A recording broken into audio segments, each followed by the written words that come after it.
What's good, everyone? Welcome back to the round 24 review and the final review of the year for the 2024 SuperCoach season.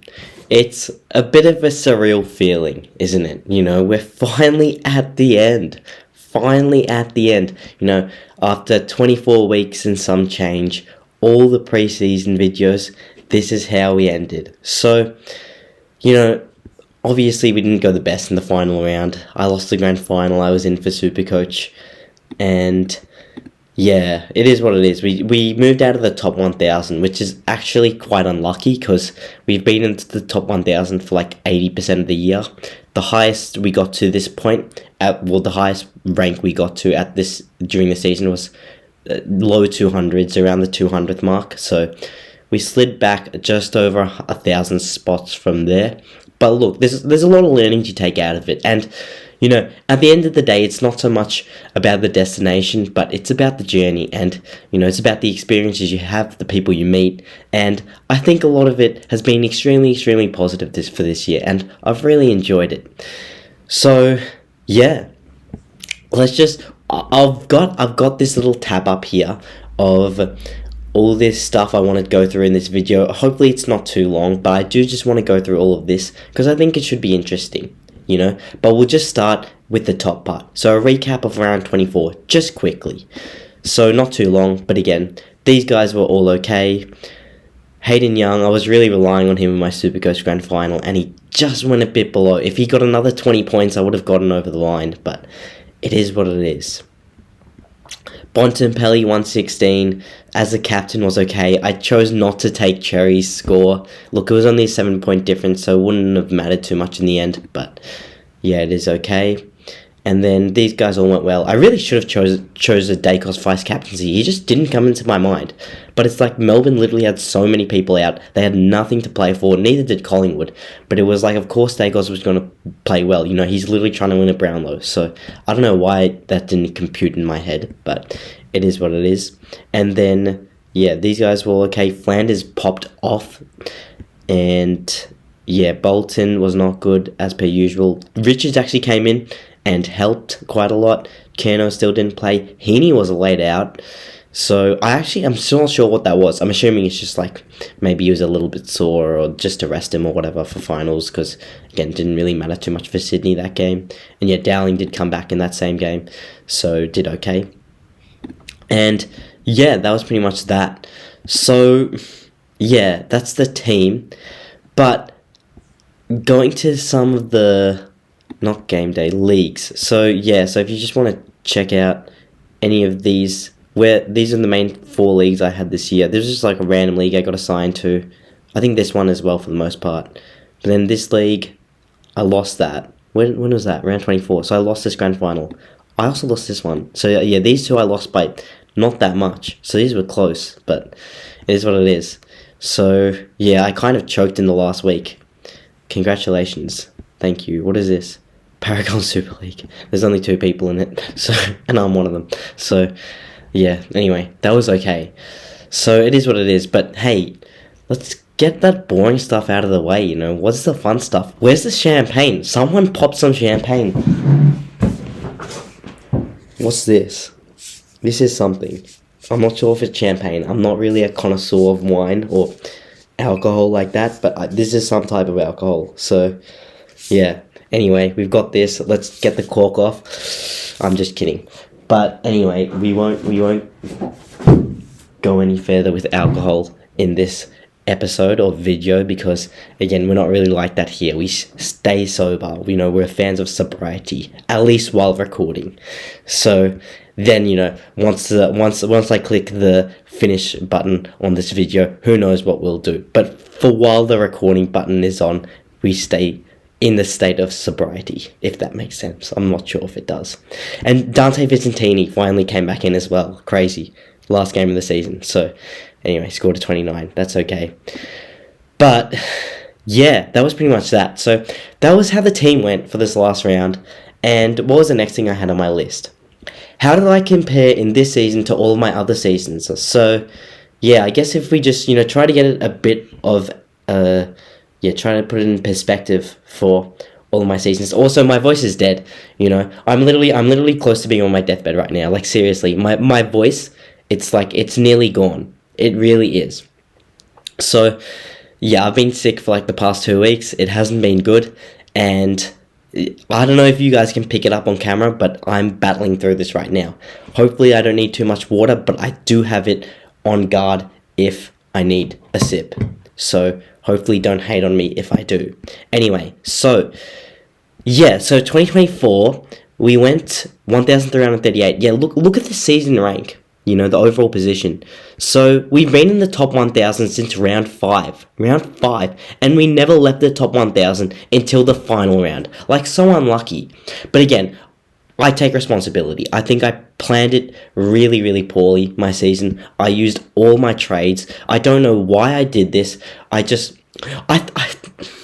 think it does have something to do with just uploading on YouTube, and I feel like maybe there's a little bit of pressure to just be doing as well as I can every single week, compared to, really what I should do is just play the long game for the season and trust I'll get to the best overall rank possible. And that's just a learning curve for me. This wasn't my first season uploading. I did upload a few years ago. I did take the year off last year.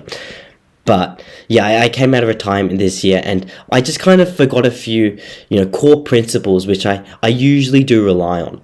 And trading is one of them, which we will get into in a bit. But yeah, okay, so 2024 anyway, I came 1,338th. 2023, as I said, I made a starting team, but as you can see, I never used a trade the whole season because I made a starting team and then I didn't play at all. So that was just that. Then 2022, I did play in this year. I didn't go that well. I think pretty much from like around here, I just like kind of gave up, and I think messed around with trades a bit, and I think like I was going decently. Like, I was, around the 3K mark after round 2. That's actually pretty decent, for me at least. But then, anyway, just didn't go well this year at all. 2021, I think I did about the same as I did this year. 1,390. So, I was 1,338th this year. And now I'm 1,390th I was 1,390th in 2021. So, that means this year was my overall second best year. And kind of similar, This season, I was ranked in the top 1,000 for a lot of the year. I came out a few times and then finished kind of badly as well. So saving trades, as you can see here, I ran out as well. And when you run out of trades at the end of the year, it just does not end well, for me at least. Compared to, look at 2020, really. This was a season, this is my pride and joy. This is what I put my head on the pillow at the end of the night. This is what I rest all my laurels on. So this is when I came 56th.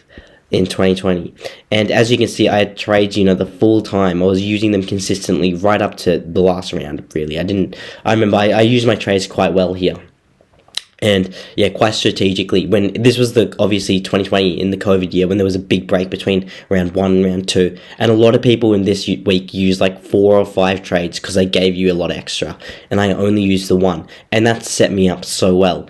And that principle of saving trades, I just did not confer over to this season. So, it is what it is. But, that was really good for me. Anyway, so, that was that. And then, there's no point going through all these other years. This is when I was, like, however many years old. Just getting into the single digits. Well, not 2019, but 2019 I came 17,000. 2018 I came 80,000. 2017 I came 100,000. Again, I was just way too young here, so 2015 I came 150,000. Like, a lot of these years I'm not really playing or anything, and I was just way too young. So, 187,000. So, whatever. Who really cares? But, that's just how it is for, my history as a SuperCoach player. And, that's where this season ranks my overall second best, just slipping into the second best spot. And but obviously I did okay this year. Maybe some people would say it was a good finish. I guess still top 1% and whatnot. But again, it's all in perspective. Like, I've come top 100 before, so coming outside the top 1,000 isn't really that good. Even if I finished around the 400th mark, I still wouldn't have been that happy. Where I was just 2 weeks ago. Because again, like, look at the way I fell away. Just 2 weeks, because I was just not 2022, just copying donuts. I was 409th 2 weeks ago, and now I fell back nearly 1,000 spots just due to not having trades and copying donuts. So yeah, that's what happens. But yeah, that's just that. And then, okay, so best trade and starting pick and worst trade and starting pick. So we'll start off with the best ones. So my best trade, I was going through this a bit earlier, actually, and I have written them down. So I'll just take you guys back through them. So yeah, I made all my 40 out of 40 trades. And yeah, these were all of them. I think a few of these at the back end could certainly be it, like trading in Shea Bolton. But again, to be honest, I mean, I guess it was Shea Bolton. One other guy I was considering was Jesse Hogan. That probably would have been a good move to go him. But yeah, I guess so. I mean, Shea Bolton, I think the reason I did choose him was because he was a mid forward, and I wanted that swap with Dowling, which I wouldn't have got with Hogan. So, because yeah, Dowling was in my midfield. But yeah, anyway, trading in Kano as well was bad. So, yeah, there have been a few. But these ones were right at the back end of the season. Although Kano was in round 15, so I've had him for a while. But anyway, some of the ones earlier in the season, sorry, I told you I'm sick, have, more thoroughly dictated how my season ended up turning out. And so I've actually written them down, if we just start up here. So, well, my best trade was Jackson to Lloyd Meek in round 5. So this is what I graded was my best trade. Luke Jackson at the top of his value, trading him out for basically 600k. He averaged 120 for me. What did he end off with? Let me see if it loads. He ended off at 422k. His average for the season was what? Let's take a look if it loads again. So again, if it loads. So, yeah, he averaged 94 for the season, and he averaged 122 for me. Because I traded him out. Where was he? Yeah, here. So, 120 for me. So, that was the right move. That was 100% the right move. And trading him in for Lloyd Meek and gaining 250k on that was an insane trade in hindsight. Absolutely insane. Luke Jackson to Lloyd Meek. And the only bad part about this trade is I traded Lloyd Meek out in another 3 rounds' time, But, this trade, in hindsight, was an amazing one. An absolutely amazing trade, going Jackson to Lloyd Meek. With the benefit of hindsight. Absolutely insane trade. And probably a lot of people did it as well. I wasn't the only one. Although, actually, I think only 1% of people traded out Jackson that week. But, yeah, that was a really good one on my behalf. And then getting into the best starting pick, actually. So there's a few guys I could have weighed up here. I did have a few good starting picks. I could have said Butters. I could have said, who else did I have? Flanders. Who else did I have here that I started? Cheezel. Who else? Those are probably the main ones, I would say, to be honest. Yeah, pretty much everyone else I've traded, either in or back out. Hayden Young has been in and out of my team. Nick Martin's been in and out of my team. Grundy's been in and out of my team, which are crazy. Those are the trades I'll get to, which I'm talking about you can save. Because that's 6 trades, basically. Not really, because you also gain and lose money. But, yeah, anyway. So, the actual guy that I have chosen to be my best selection of the year that I started with is actually Caleb Serong. Now, Butters did average more than him. Sheasel averaged more than him. And Flanders averaged more than him. So, they all did. However, the reason I've chosen Serong is actually because I think, number one, not that many people chose him. I think he was maybe in 10% of teams in round 1. And just the start he got off to, because a lot of people traded him in after a few rounds, but that first 5 or 6 round patch was when he was going off, that's when you wanted to have him, and I had him for that period. So it was, it got me so much ahead of everyone else, really, and that really contributed to me getting to the top 1,000 early in the season. So again, if this loads, because it takes forever, but yeah, we'll see, again, once it loads. So 170, 141, 125, 94, 110, 117, 140, 137, 150. Even if you just cap it after the first 9 rounds, like, again, round 7's probably upgrade season, but really, he was already 620k, so most people weren't looking to trade him in there. You'd probably have to have waited. I mean, unless you paid up, which I'm sure a lot of people did, but let's see, again, if this loads. Yeah, so less than 10% of people after the first round, then a lot of people traded him in the next 2 rounds, but, yeah. This stuff is so laggy, so annoying. But yeah, ended up with like nearly half the competition ended up owning him. And that's the overall competition. Top 1%, it was probably, 80-90% of people owned him. And yeah, I had him the whole time. So yeah, even though like he had like a down patch here and everything, like I got him for a 115 average, and it just got me way ahead of everyone else in the pack that did not start him. So yeah, a super beneficial trade in my opinion. And like I told you guys, I'm feeling a bit sick, but that's got to be my number 1 starting pick and trade of the year. Now, going on to the West, I've had quite a few of these as well. So, I mean, I've had quite a few good trades, good starting picks, and some bad trades. And actually, not that many bad starting picks. The worst starting pick of the year is kind of based on context, and you guys might disagree with it, but when you look at the context, you may understand it a bit more. But yeah, and maybe I'm just a bit, I don't know, exaggerating the worst starting pick. There probably is someone worse that I could have chosen. But yeah, let me get to it. So the worst trade of the year, we'll start off with that one, is Lloyd Meek to Jordan Sweet. So yeah, the best trade was trading in Lloyd Meek. The worst trade was 3 rounds later when I traded him out. And geez, this was a disaster. Round 8. Trading Lloyd Meek, who is my R2, to Jordan Sweet. And that's just, that really triggered a ruck merry-go-round from there. I wasted so many trades on it. Jordan Sweet for 158, again, as we all know, he played that first week, and then he sat out the next 2 weeks, one through illness, and then the other he just didn't get picked. Then he came in a bit after that. I think he played 1 more game, and then I traded him out. And then, yeah, he's actually had the number 1 ruck roll since then. Well, since, round maybe 15 or something. But for me, it hasn't really mattered, because I traded him out in round 12.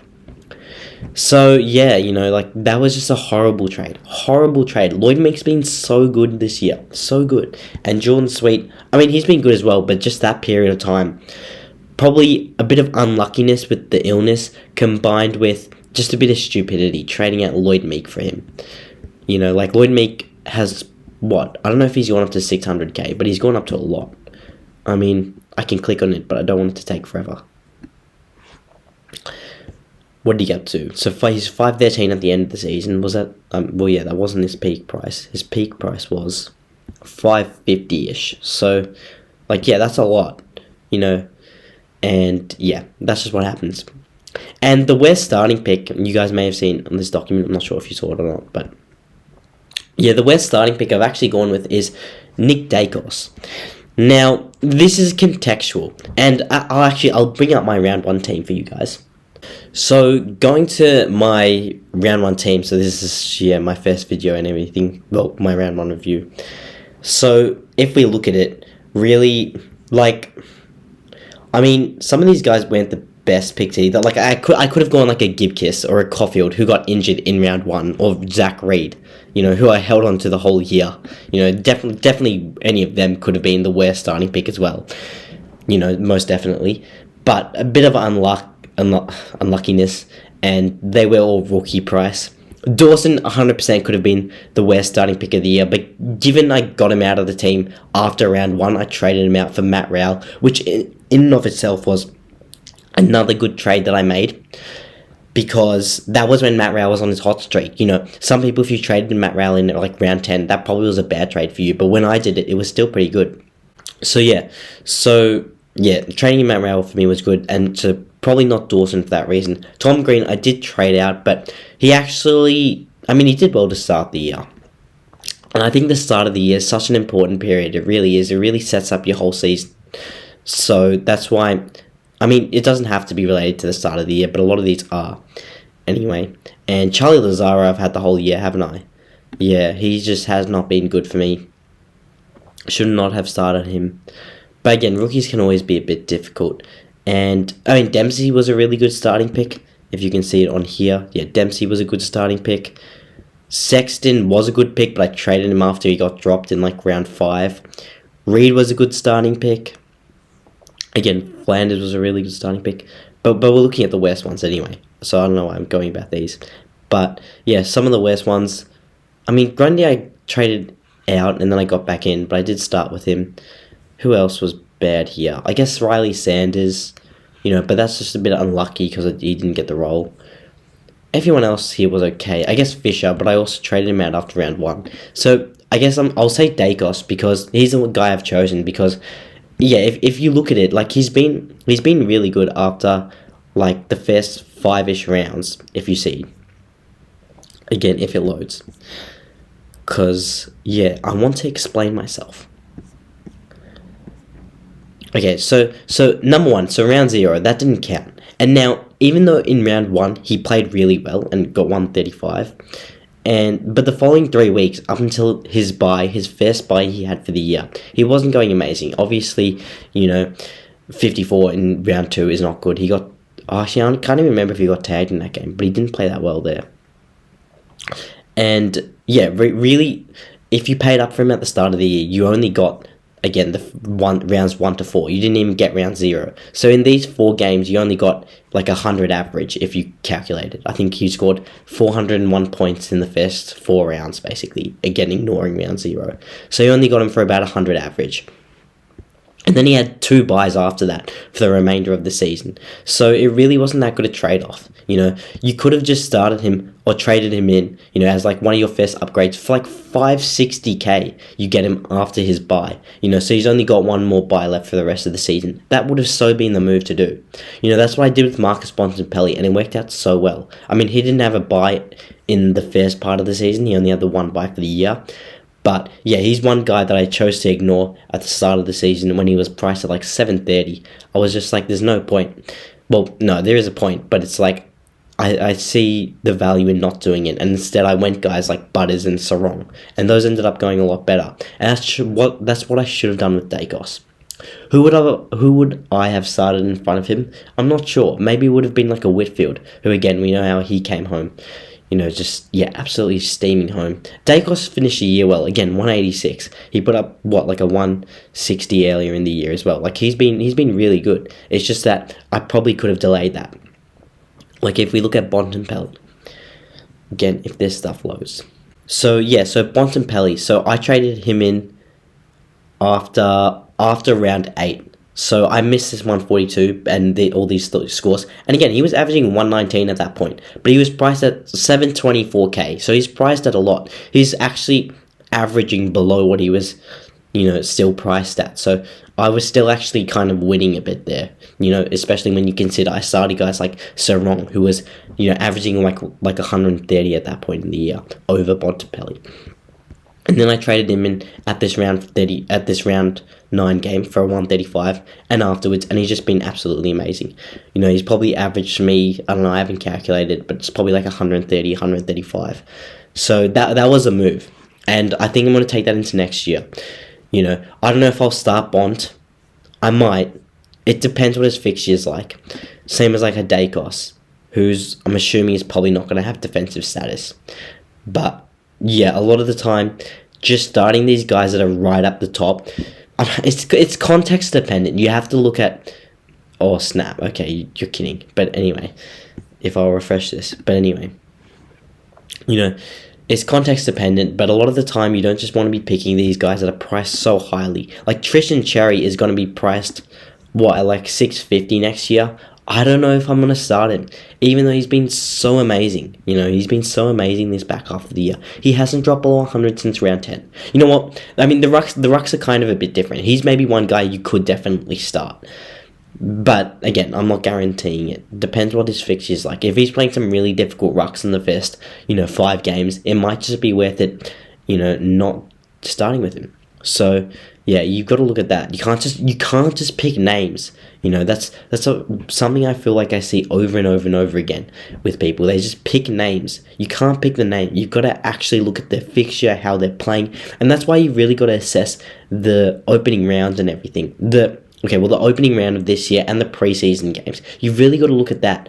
And if a premium is not playing that well in the preseason, you have to actually question why. These are AFL players. They're not just not trying because it's preseason. That's a ridiculous argument I see thrown around. They are still trying. Sure, they may not be trying like they are in finals time, but they are still trying. And if they're not going well, it's for a reason. Maybe the game is starting to go past them or something. It can be very much indicative of that. You've really got to look at it. Okay, anyway, so that was covering that off, and now going on to strategy. So, yeah, the two big things I've discovered this year. Well, not discovered, but I kind of already knew these. That was the thing, especially the first one. Save more trades. I just didn't put it into practice like I should have. This was abysmal for me this year. Abysmal. The amount of trades I just used in the first, a few rounds. Look, 3, 3, 3, 3, 3. Again, granted, Boost only came into the game last year, and I didn't really play last year, so I didn't really know how to use them too much. But, again, it probably doesn't take a rocket scientist to work out that you've got to save them for later in the season. So, I should have saved them. I should have saved a few more, because, I was out of all my boosts by round 7. I used, 3, 6, 7, 10, 13... was a 16 trades after round 7. That's crazy, and it meant I had, after round 20, 0 trades left. So coming out of the buys, I had just 5 trades, and I used 1 every week. I didn't go a single week this year without using a trade until I didn't have any left, and I could not use them. So that's just absurd. It really is. So that's something I've definitely got to take into the future. And the period, I'm fine with using these 2 trades, these 6 trades in the first 2 rounds, because they're corrected trades. I think those are fine. But I think around this period is really where I could have saved these trades. These 9 trades I used in rounds 5, 6, and 7, this should have been like 1 or 2 trades. Instead it was 9. That just hurt me so much. And that's something I'm just going to take so much into next year. And a lot of these trades as well. I did not need to use these. If we look at some of these trades, trading out Nick Martin for Elliot Yeo was such a ridiculous trade. I literally reversed it 2 weeks after. I used 2 trades on that when I only had 3 trades left or 4 trades left. Such a stupid trade. So, that's just something I'm taking out. And taking out of this year again, which I kind of knew. That's what helped me so much in getting to 56th 4 years ago now, in 2020. Saving trades, like I mentioned earlier in this video. But, it hurt me this year. So, that's a principle I'm definitely knowing, and I'm going to try to continue to use. Because, realistically, when you save a trade and you don't trade someone out, say I traded Hayden Young out after round 2, which actually ended up being a good trade because I got on Luke Ryan. So I was actually okay with that one, because Luke Ryan just absolutely dominated in that middle part of the year. Crazy numbers what he was putting up. If you look at these, crazy. But he didn't end up finish off the year too well. But anyway, that was okay. But for the most part, just keep your premiums, and even keep rookies. Trading out Colby McKetcher, sorry, not Corey, I don't know why I said that, but anyway, Colby McKetcher, trading him out after this game was such a stupid move. I don't know why I did that. He had one bad game, after scoring pretty decently these first 3 rounds, and then I traded him out, and he's been so amazing in the back end of the year. He's been scoring like a premium since round 7. He literally has. Granted, he missed a lot of games, obviously, as well, but he's genuinely been scoring like a premium. He really has been. So this is just someone I should have hung on to for the whole year, really. Or at least traded him out when he started missing a lot of games. But he even played through that game. Or he didn't play through it, but he played the following week after he scored that 6. So I should have just kept him. Anyway, so save trades. That's something I've got to capitalize on. Because a lot of people don't do that as well. Like, I think it comes down a lot to discipline and everything. You know, not just being trigger happy.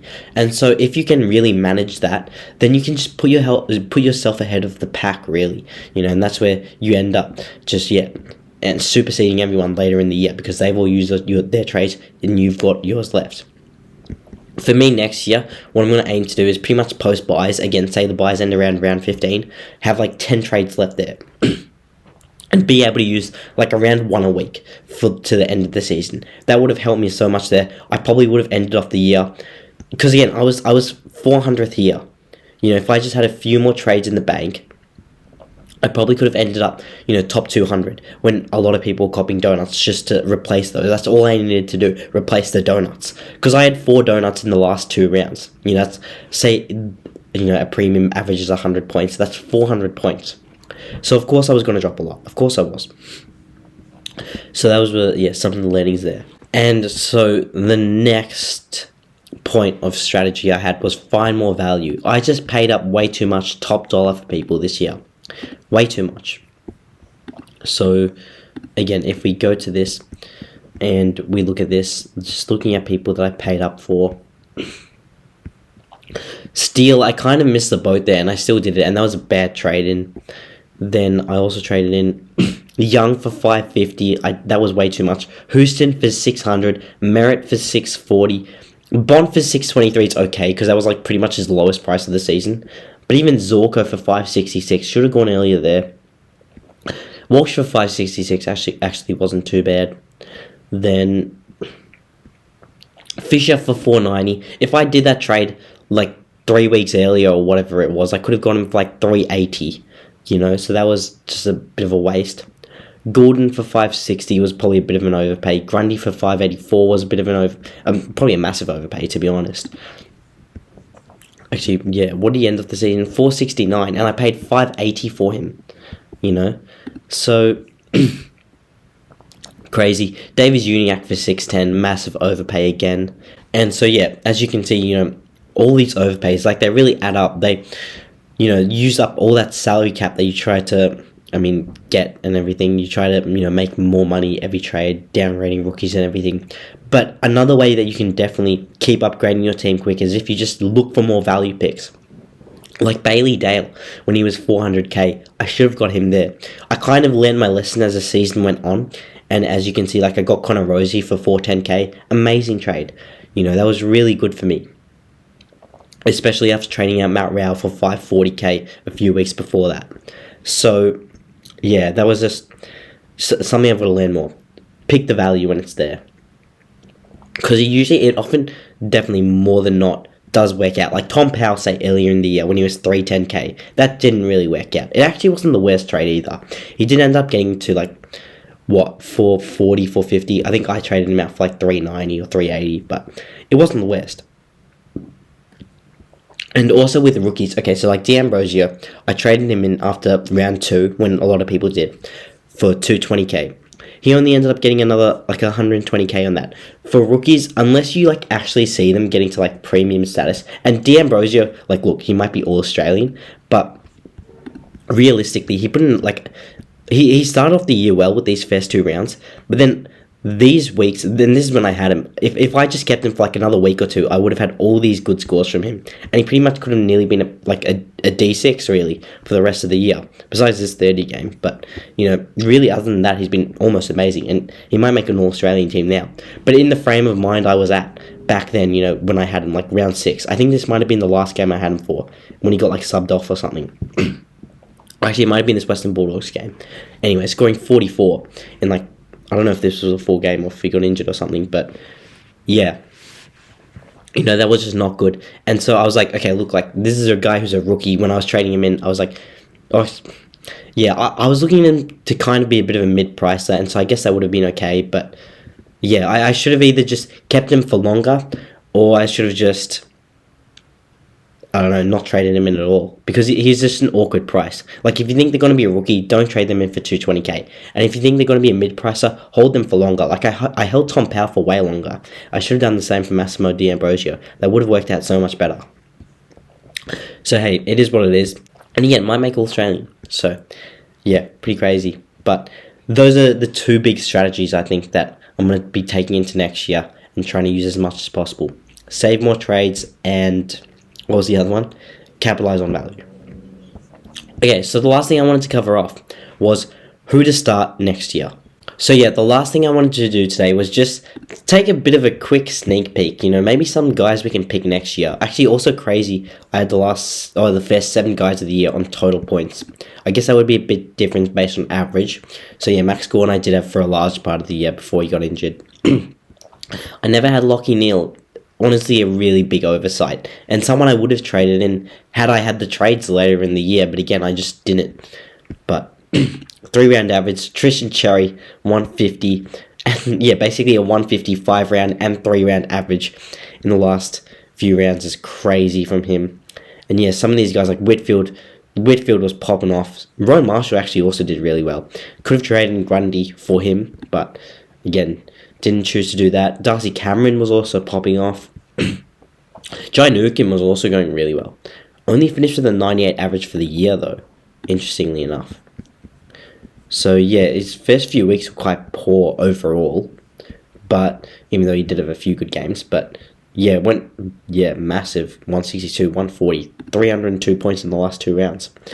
But if we look at it just based on position, I mean, I don't want to do too much of this, but I think Sheasel probably won't have defender status. Probably the only guy here, maybe Whitfield you could look at, but he gets tagged sometimes. Jack Sinclair's probably one you would definitely start with, I reckon. Houston maybe, or actually he'll probably be suspended, won't he, to start the year, so probably not as a starting pick. Then Jordan Clark could definitely be one. Maybe Nazaya, not sure though. Max Holmes maybe if he still has defender status, not sure if he will though. That's probably it premium wise, but again, depends so much on role and everything. Midfielders, I don't know if I'd start Bond. Butters is also going to be really expensive. Let's see, maybe Heaney. I mean, Heaney could go another 110 year. Who knows? He could, but yeah, he's probably a bit expensive, so he probably wouldn't. Maybe Dacos, I'm not sure. Otherwise, I think Dunkley's a good pick again, if you want to go with him. 111. I think, yeah, he could definitely be a great starting pick. But again, people just overlook him, including myself, obviously. Haven't had him at all this year, even though he's been really good again. So you could go him. Will Setterfield, 107 average, and only played 4 games is crazy. And let's see who else. Christian Petrarca at his new club, maybe. Wherever that would be. A big Melbourne team. Maybe Hawthorn. Imagine if Hawthorn got Christian Petrarca. That would be insane. Would they have the draft capital for that? I'm actually not sure. But yeah, wow, that would be crazy. Anyway, any other guys? Who knows? Like, I'm sure there'll be someone that will take the next step and get into superstardom this year. Like, I guess Sam Flanders played really well back into the year, but yeah, he really 119 average and didn't even make the All-Australian squad is ludicrous. Like, absolutely insane. I mean, Heaney really did. Like, Heaney's been a good player, definitely, but he's really, yeah, shown himself into superstardom now. Could be a premiership player in a few weeks. Norm Smith medalist, maybe. Not going to be a Brownlow medalist, but anyway, we'll see. Who else? I think Sarong's definitely just put himself into superstardom. Yeah, I mean, he did make the All-Australian team last year, so maybe he already was, but yeah, anyway. And then Rucks for next year. I mean, if we look on average, I'm not sure on Gorn. I'm really not. Especially given Cherry will be cheaper. I think probably you go with Cherry. Maybe Marshall, definitely. But I think DeConning, the way he's played, if he's number 1 ruck, I think you've got to go him. And I think he's got to be the number 1 ruck. Like, no way you keep playing Mark Pitnet, with him. I guess we'll see what they do for finals, but if he's back for finals, which I think he maybe is, or he's close at least. But anyway. Otherwise, besides Cherry and DeConning, Rowan Marshall's definitely a good one. Tim English, is he going to leave the Bulldogs? I'm actually not sure. Has he re-signed? I'm not sure. Otherwise, maybe he's gone as well. And maybe you could pick him if he's at West Coast or Fremantle. Well, he's not going to go to Fremantle, is he, if they've got Sean Darcy and Luke Jackson. And then West Coast, maybe he'd go there. But I mean, they just got, what, Matt Flynn last year. He barely played this year. And Bailey Williams was their number 1 ruck. I think they'd like Tim English. I mean, West Coast could be stacked next year if they're getting Shea Bolton, Liam Baker, Tim English, Cosy Pickett. You know, who knows? Like, they could be pretty stacked next year. But, yeah, anyway, we'll see. And then, that's probably it ruck-wise. And then forwards, I mean, like, none of these guys are going to have forward status next year. Dane Zorko, maybe he's one for the back line. Probably not, though, with his age. Dylan Moore, certainly one you could go. Good that I actually ended up having the top 4 forwards. But, yeah, who knows how they'll go next year. Probably, yeah, none of these guys will have forward status. None of these top 3, at least. Dylan Moore probably will, I'm sure. Rankin, probably, yeah, I'm sure will have forward status. And, yeah, maybe you do go him. Caldwell, I'm assuming, probably won't. Daniels will. I'm not picking a key forward again after what happened with Cano. Crazy. But yeah, not going to go Jackson either. Just way too inconsistent. Unless he's got the solo ruck role. Maybe, who knows, Sean Darcy goes to Geelong or something, like it's been rumoured. Yeah, who knows. May in that case, you probably do go Jackson. But we'll see. And then, that's probably it again. But again, yeah, that's probably all I wanted to cover off in this video. Just go through a few names there as well. There's not too much I've got else to say, to be honest. And yeah, in this last video for 2024, wrapping it all up, it's been a great year. It really has. I've really enjoyed posting SuperCoach content. You know, for people that know me in real life, you know, straight after, well, I record these videos on a Monday around 1 o'clock, straight after my other job where I speak for an hour. So, like, yeah, that's pretty much, you know, nearly every week. And so my voice is usually already kind of dead when I come onto these videos. And I would like to do it at a different point during the week when my voice is more fresh. But it just kind of works out like that.